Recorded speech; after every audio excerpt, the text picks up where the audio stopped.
If you've got an iPhone 16 that's running on the latest iOS and you want to make the most of the new action button in here, customize it to launch apps, trigger shortcuts, and perform specific tasks, all with a single button press, let's take a quick look how to set up and start using your action button.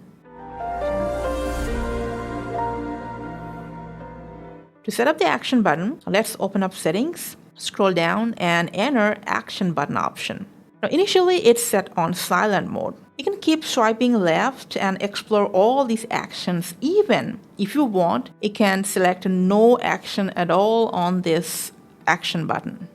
Now, some of the options like this camera or focus have some sub-customization options. You can just tap on here and select the function that you want to perform with your action button. Now, whenever you're exploring a function right then and then, you can just press and hold on the action button to see how it works.